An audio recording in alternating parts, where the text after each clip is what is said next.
Hey guys, I am back again with another Q&A, and today it's for kind of a special occasion. We have hit 10,000 subscribers on this channel. Can you believe it? We're in the 5-digit club, you guys. I'm so thrilled that we finally hit it, and you guys have subscribed. I can't believe there's over 10,000 of you. This is incredible. So a huge thank you from the bottom of my heart. I know I'm getting mushy and gushy here, and I'm gonna stop. I will get to the questions for the Q&A. But a huge thank you to every single one of you who's subscribed, whether you've only been subscribed for a week or a month, or you've been subscribed since I started YouTubing. And I know there are some of you still out there who watch me who've been subscribed since the beginning. Anyway, without further ado, that car is honking at me. He's getting very impatient with all this mushy-gushy stuff. Without further ado, I'm gonna get to your questions now that you asked me on Instagram. The first question is, do you speak French? Yes, I do. I'm not fluent yet, but I'm getting there, slowly but surely. I was kind of hoping within the first few months of being here. I've been here since November, so it's been about 3 months now, almost. And I was kind of hoping by now I would be fluent, but because I work all day long for my job in English, it is slowing me down a little bit, which makes logical sense when you're not completely 100% immersed in a language. It does take longer. But I'm getting there, I'm definitely making a lot of progress, and hopefully I'll be fluent within a few more months. How do you do your makeup, and what is the favorite part of your house? My apartment is super tiny, so to be honest, I can't really pick a favorite part because it's 2 rooms, but it kind of feels sometimes more like 1. As far as my makeup, I am definitely not a makeup expert in any way. I love it, but I'm not that good at it, so I'm definitely not gonna do any makeup tutorials or anything like that. I wear foundation, sometimes a little contouring, eyeshadow, eyeliner, mascara, just very simple basics. What is your process for developing characters? I'm not sure I really have a process per se. What I used to do was fill out kind of this spreadsheet that I had that was just filling in a ton of information about each character, even stuff that I was never going to use in the actual story or the actual book that I was writing. And I still think that's a good idea because you want to know more about your character than you may ever put in your story. At the same time though, not every character necessarily needs like a favorite song or a favorite color or any of those like random things. So I've stopped doing that for every character, and I've stopped doing that as kind of a rule, but I like to put together a chart or some sort of spreadsheet, and I keep all the notes there. I'll write it into the story, but then I also record it on a spreadsheet, so it doesn't necessarily come first before I'm writing. It may come as I'm writing, but it still goes on the spreadsheet because I want to make sure I keep track of everything. I'm not really sure that's necessarily my process of developing, but I just think it's very important, I guess, to spend quality time thinking and mulling over your character. That was probably way more complicated of an answer than was even helpful, but there you go. Do you find that being in France inspires your writing?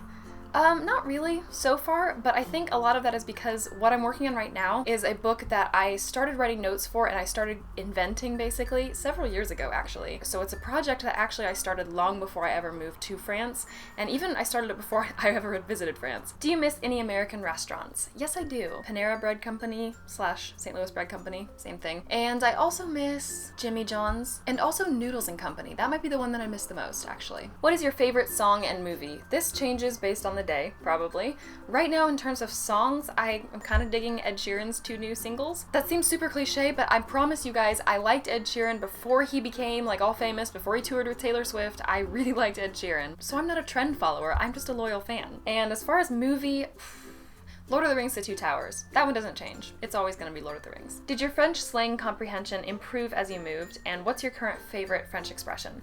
Definitely, my slang definitely improved. I watched a lot of YouTube videos from French vloggers and YouTubers before, so I still heard tons of slang, and that was one of the biggest, I think, advantages of doing that as opposed to just music or textbooks or anything like that. Because you hear a lot of stuff that's casual conversational stuff, and now that I'm hearing it actually in France, it makes a lot more sense than if I was hearing it for the first time. But there's always that element of not actually being there that still separates you, so I definitely have that advantage now. My favorite French expression right now, it's so difficult because I hear a lot of them, and I've started to sort of get comfortable using some of them, but for the most part I just hear them and I understand them, but I can't use them naturally yet. Maybe my favorite right now is avoir la flemme, because I heard that and I would hear YouTubers saying it, but I never quite figured out what it meant. From my understanding, it's kind of like somewhere between bored and lazy. It's those days when you have nothing to do and you don't want to do anything. You all know what type of days I'm talking about, but it's sort of lazy, but it's not always exactly the same thing. Between bored and lazy. What's one genre you haven't written in before and would be interested to try? It's not really a genre, but I'm very fascinated with storybook retellings. And I don't mean necessarily like Disney Beauty and the Beast, like retail Beauty and the Beast, although those do fascinate me, but just basically anything where you take something mythological or something, a legend, a story that's just been around for a long time, it's been retold multiple times, and you tell it again. There may actually be a word for this genre. I feel silly if there is, because I can't think of one right now, but basically just storybook retellings is the best I can do for now. Who is your favorite Avenger hero? Captain America is a good choice, but my favorite is Thor. I think it's because I'm a sucker for mythological stories and concepts and themes, but he's my favorite. His movies aren't even necessarily the best, but I just enjoy them, and I love the themes. What is your favorite movie of all time? See previous question, Lord of the Rings. What do you do in your free time in France, and how do you experience difficulties of being an American and getting used to the French life? There are definitely cultural differences and things that sort of constantly remind me, I guess, that I'm not French and that this isn't something that I'm necessarily used to. But overall, I would say probably just the biggest barrier that I have is the language right now.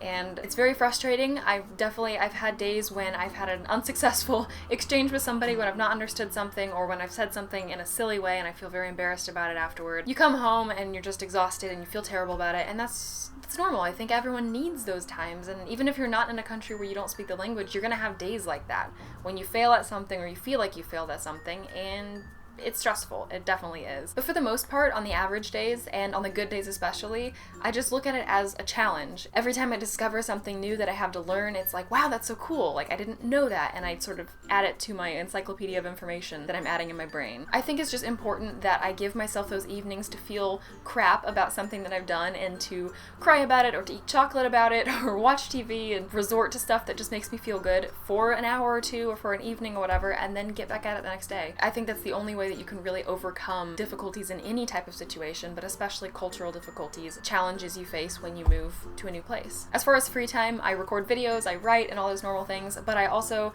have visited some museums here in Paris. I've just gone out for drinks and just sort of enjoyed the everyday living and people watched and all those things that you do in any new place. And I think that's where I'm going to wrap this up for today. So thank you to everybody who sent me questions on Instagram. I loved all the questions. In the comments, I'd love it if you guys answered one of these questions. So let's go with, what is your favorite movie of all time? If you can answer it, it's a hard one, but let me know in the comments below. Thank you guys all so much for watching, and thank you again for the 10K subscriber milestone. I'm like over the moon right now. I'm just gonna keep thanking you over and over and over. But I won't, because this video does have to end someday. So I will see you guys very soon in another video.